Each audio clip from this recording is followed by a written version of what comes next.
Alright, welcome back everyone to a very ADHD video. I didn't write a script, so let's see.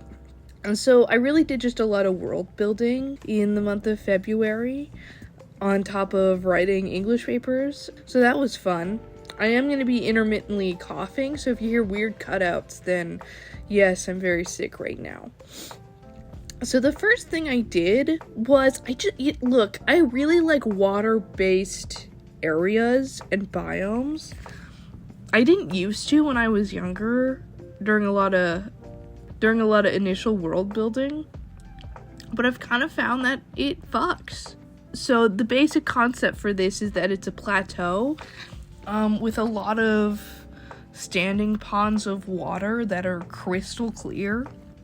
I called it the water plateau because I'm the peak of creativity right now, and essentially it's the magic elements of water and earth combined, so the water acts like earth and the earth can act like water. I'm probably gonna have to do a magic lore video at some point and like flesh that out. I do not have the bandwidth for that right now. And then we have the snake, my poor little guy. I'm probably gonna change all the colors later because they turned out weird and sad. I'm probably gonna at least change the scale colors to something lighter. But because the main character of my webcomic of this world is a fashion designer, then I made the snake killable and wearable. These guys are also like anywhere between 30 and 50 feet. They're big. And they hide in the water parts and in the burrows of the plateau. They don't eat people most of the time. Most of the time. I will emphasize that. And then the character, I'm not going to touch on too much, but very quickly they are a hunter who is predominantly located in this area, and they use the snake skin in their outfit to help move through the water and stuff. Okay, next up is Dusk City. I think this is my ugliest painting. I didn't know where I was going with this or what the fuck I was doing, and you can tell.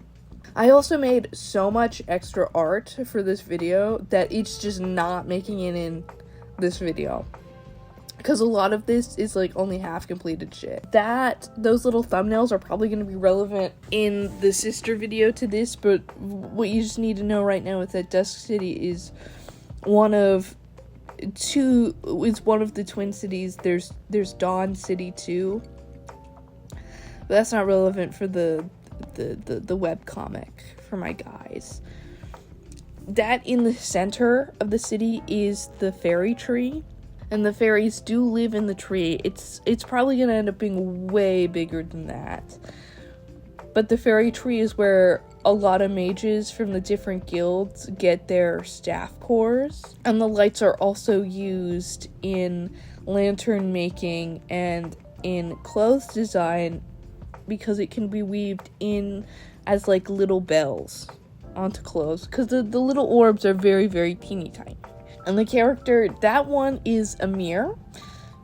She's also gonna be expanded more on in the sister video, but for now she's like a representative of the fairy guild because she's a fairy and that's her job. She has a lot of light streaks on her, and that's from her fairy magic. Honestly, I think her outfit fucking slaps.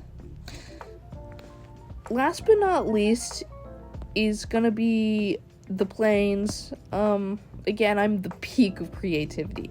All these names are probably gonna change at some point. I'm not really sold on any of them. But what I did for this one turned out stylistically way different, because I used a round brush at a pretty high size, and I just kind of went for it. But essentially, Fenworth, main character boy, he lives in a place where it's really easy to get different colors of dyes. I've only drawn a couple flowers here, but I think I'm gonna spruce this up somehow with some magic.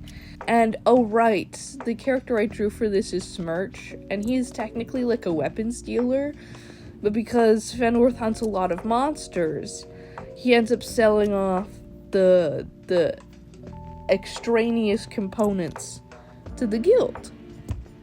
Well, to any guild, really. Literally anyone who's gonna buy a shit, he'll sell it to them. He's not that picky. I should also probably mention that I have a shit ton of concept art for that house too. I need to make a floor plan. That's a problem for future me. Oh, and the last little bit you're gonna get flashed with, because it ends up being only like 3 seconds in the speed paint, is what a gate looks like. Now that's just more like a Minecraft spawner is how they work. They just kind of summon creatures. And you don't actually go into the gate. You just kind of stab it really hard and it goes away.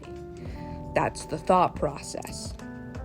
And that's enough with any of my thought processes because I am sick, and sorry if this voiceover sounded so bad. I caught the flu. See you later, bye.